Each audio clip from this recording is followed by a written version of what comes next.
Yummy Vlog nga pala. At ito nga palang araw na to ay ako'y may lakad. At ito nga pala papunta ako ng birthday. Yan nga ni. Kaso nga itanghali na nga tayo pumunta. Dahil nga nakalimutan ko. Mga 11:30 na nga nito. Pero 11 dapat nandun na. Nabi, late na pala talaga tayo. At hindi ko talaga napansin yung araw na time na nga ni. Para gumala at maki-birthday yan ha. Ay naku baga naman eh. Kalimutan ba yan ng itong babaeng ire. Hindi pa matanda ay natanda na ang utak.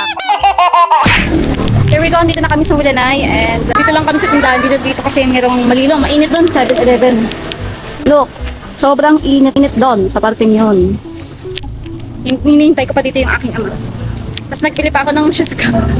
Malas ko, tatagkal yung aking nail. Kasama ko na din dito yung aking baby shower. Baby shower lang! Kasi sobrang kadalaan ko nga, hindi ko nga alam kung ano yung susuot ko. Kaya nag-high heels nga ako ng ganitong boot. Para naman magmukhang matangkad naman ako in the personal. Huy, ay yung arte. Be honest, wala talaga kaming ligo-ligo na yan. Basta nagsuot na lang kami kung anong mahalwa at madampot sa damitan nga. O baka isipin nyo na hindi man lang ako naghilamos or naghugas. Huy, hindi ganoon. Kailangan pa bang itanong yun? Hindi naman siguro ako halatang hindi nakapaghugas at nakapag-makeup pa nga yan. O, lang lagay na yan. At this moment nga, hinihintay ko nga dito yung aking ama. Dahil siya nga pala yung susundo sa amin. Dahil hindi ko naman alam kung saan naman kami paparoon para kung maki-birthday yan nga. At habang ito namang aking baby Xiaolong ay nagapakit sa harap ng camera tapos may inakaway ang bag ng mga nadati na mamimili baga dini sa tapat ay natindahan baga. At maya nga ni narito na dumating na nga dito yung aming sundo na ang aking ama. Kung nagtataka man kayo kung hindi ko kasama yung aking asawa ay may trabaho yun, wag niyo nang hanapin. Ako ay sadyang nagpahatid lang talaga dini pamulan ay dahil nga ni kisa namang ako'y tricycle pa ay baka ako'y matagalan pa ay late na nga ni. At baka pagpunta ko sa birthday yan ay wala na akong maabutan na handa. Ay salud. Dahil habang nga kita'y nananakbo gamit ang motor ng aking ama at papunta pa lang kami ay promote ko nga muna sa inyo at i-share ko lang naman yung product na ginagamit ko. At ito lang naman yung Musado magnetic eyelashes nga na ginagamit ko. Subok na subok ko nga na kahit anong paspas pa ng hangin niya na hindi talaga binatatagkal. Ang ganda be. Well, ilalagay ko na lang yung link dyan sa may comment section daw. Para naman ma-order din ninyo kung kikay kayo. At mga regalo ninyo sa mga Diyosawan ninyo. Ganyan-ganyan. O diba? Pak. Saan pa? Ah, dito. Ay, ito nga baba. Ay, yung buhok ko. Ha? Yan, may supply kaya si Mother. Yung buhok ko nagbuhol-buhol na. Ana. Okay, nakaganto-ganto pa ang suot ko. Na mga bi, mukhang nagsisisi ako sa suot kong ito. Grabe, akala ko talaga ipantay at saka simentado. Ayun pala ay kainaman. Iba pala talaga ang aking expectation sa reality na aking napuntahan. Malabuntok ang atake. Ay nakakahiya, ako lang yung nakahils din ni mga be. Tapos hindi maiwasan ako ay mapagtinginan na para bang gusto ko na lang magtago. Ikaw baga naman na nakahils tapos matatapilok-tapilok ka dahil hindi nga pantay ang lupa. Siyempre pag titinginan ka, talaga akong ka-idea ko ano aking asuotin eh. Kaya na lang napatawa na lang ako mga be. Iiyano yan. Pagkarating ko nga nagmano na nga ako sa aking mga tita, mga tito, lolo, lola, Tapos ngayon nagpa-shoutout nga sila kaya heto, shoutout nga sa inyong aking mga tito, tita, na mga nahagip din nga sa aking vlog. Na kahit bagaylit na natin na-upload itong vlog na ito ay napaka-swerte ko dahil meron na akong maiko-content. Salamat po sa pag-invite. Oh yeah. Ito nga narito din yung aking ate Jane na maganda at nandito rin yung aking napakagandang lola na kung saan ako nagmana. Ang pinagkakamalan nga ng aking ina daw ay magkamukha daw nga ni. Kung nagtataka kayo na kailangan hindi dapat ako malike dito, aba naman hindi pwede syempre dahil kasali nga tayo dito sa Blue Bills at first time ko lang talagang maranasan to sa buong buhay. Kaya naman hindi ko rin papalampasin, Ay, daw yun. Huy.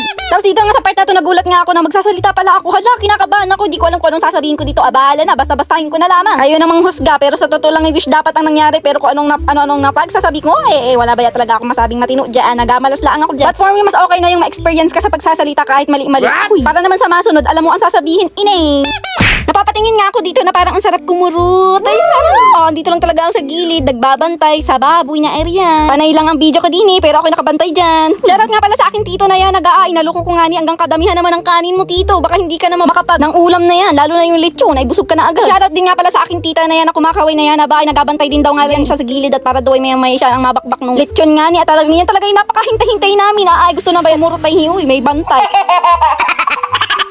Eto nga pala yung birthday girl, napakaganda at napaka-cute nga yung batang yan. At this part na nga nandito na nga nag-uumpisa na nga siyang isayaw ng kanyang mga kaedad na nagbibigay ng mga roses. At shoutout ko na din itong pinsan ko na munting tanging nga ni ina na kanyang dalawang anak. Dahil nag-uumpisa pa naman ang event at pinapatapos pa lang naman bago nga kami kumain, ay ito for the picture daw muna kami para may moment kami. Just a memories photo ba? Ito na nga sinasayaw na nga ng kanya mga anak aking tito nga, itong aking pinsan, ang birthday girl nga ni at maya nga nila ngay magsisipagkainan na pag natapos na nga ito. Bago nga magkaubusan ay kumuha na nga agad ako nitong isa ni Ria at ibibigay ko nga sa aking baby. Kuwari nga pala dahil tinagal ko yung matilos na nasa dulo ng stick. Ito naman yung aking titahan nga pala ay talagang hindi nagpahuli at talagang nangunang-una nga ni pagkuha ng lechon ay ubalat pa man din ay kasarap pahingi. Subukan natin manghingi. Manghingi tayo ng balat ng lechon. Ay dito pala ako. Abot na abot ako dito sa katabi ni. Dito tayo sa katabi ni lulubusin? Ano lulubusin? Ano gusto mo? Lulubusin ko yung Lagyan mo yan. Parang mga 30 ayos. Thank you po. This part na nga na dito yung mga nagkakainan na nga. Ay, heto, shoutout nga pala sa mga hagip sa aking vlog. Mahirap nga makipagsiksikan dahil napakarami nga kaya heto ay tagahintay na lang kita. Hanggang sa kumunti nga ni ang mga nadampot na mga pagkain niya. Ayos lang sa akin kahit naubusan ako basta nakatikim ako ng lechon nga ni. At pagkatapos nga hindi na tayo nagpahuli, magpa-picture dito sa birthday girl. Kaya maya lang nga ito, kakain na tayo at magasalo nga ni. At pagkatapos ang sarap nga ng kain ng mga ito at andito talaga malapit sa kawa. Nag-uumpisa na nga pala this time ang palaro at ito nga yung paluin mo yung palayok. At pag napalo mo naman yan ay naku po, ay napakarami wari ko talaga ng barya niyan. Bukod pa doon may mga kasama pang candy. Sobrang saya nga namin habang pinapalo ng mga batang ito yung palayok ay hindi naman matamaan. Tapos ito nga palang kapamangking ko nakakulay pula. Yan nga palang pinakamatangkad pero wag ka at bata pa yan.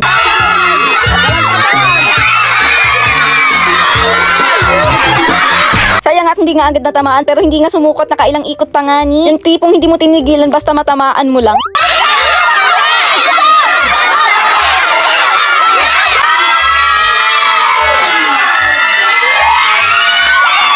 Ay di ba kaguluhan? Kanyang-kanyang agawan eh. Tapos ay hindi pa rin nagpahuli din nga ni sa paagawan ng pasabitan na yan. Ano ba nga ni tawag dyan? At hindi nga pala nagpahuli mga matatanda at mga nakisali-sali din. Ay ako nga sana sasali din kaso nga ni pala ako pala yung taga-busy.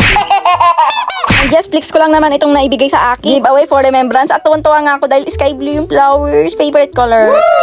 Alis na nga pala kami pero nagulat nga kami. Napakarami nga pala ng Sharon. Ng aking titahin na ng aking pinsan. Bahoy ay paldo sa silupin. Uy, grabe kayo. Lilinawin ko lang yan. Ay talaga yung sadyang binigay yan ay hindi kinuha. Dahil binigay na nga yung nakaganyan. Ay masama tumanggi sa pagkain lalo na bagay ganyan. Kaya maraming salamat po sa pag-invite at sa pa-Sharon. Thank you very much. Kamaya nga lang pala talaga ay kami aalis na. At dito nga sa part na to ay kakanta nga muna kami bago kami umuwi. At eto nga napatagay nga kami. Shoutout po sa iyo ate na nagpatagay sa amin. Kaya naman pagkatapos ko tumagay, naghanap na nga agad ako ng aking makakanta. At ito nga pala yung napili kong Emilio Dreams. Nagpaalam na nga pala kami na kami nga uuwi na. At shoutout po sa mga hagip dito sa ating vlog. So ayun. Tapos na ang maliligayang araw ko sa pagsalok dito sa birthday yan. And eto. Pauwi na kami. Dahil nga pauwi na kami, ito nga palang tricycle ng aking tito ang aming sasakyan. Naglakad nga muna kami pataas at kung magtatakang man kayo kung bakit kami naglalakad at kami hindi nakasakay sa tricycle ng aking tito, well, hindi nga kaya dahil nga puno at mahirap nga ang paahon. Well, sanay naman ako sa lakaran, lalo na kung may kakwentuhan pa, chismisan ang ganap. Dahil nakadating ka na nga dito, nais ko nga muna palang i-shoutout yung mga nais magpa-shoutout. Shoutout sa'yo, Joyet Monterrey, and shoutout din kay Jenny Quisana. Shoutout kay John Pulibaw, kay Rebidiso Mar. At sama ko na nga rin palang i-shoutout si Kuya Christopher, si Boss na kung tawagin. Isang vlogger din dito sa Katanawan. Aba, ay paka-shout daw aba, bawasi. At shoutout na rin sa pinsan kong maganda na si Elisa Ortal nga ni daw. Ay maraming salamat sa inyong pagpapa-shoutout nga ni dito at naisama ko kayo sa vlog ko. Well, hanggang dito na lang naman na magtatapos ang ating vlog. Kaya wag naman ninyong kalimutang mag-like and follow, share dito lang sa aking Sayami Vlog. Maraming salamat sa inyong panonood. Thank you very much. Kaya naman, bye-bye!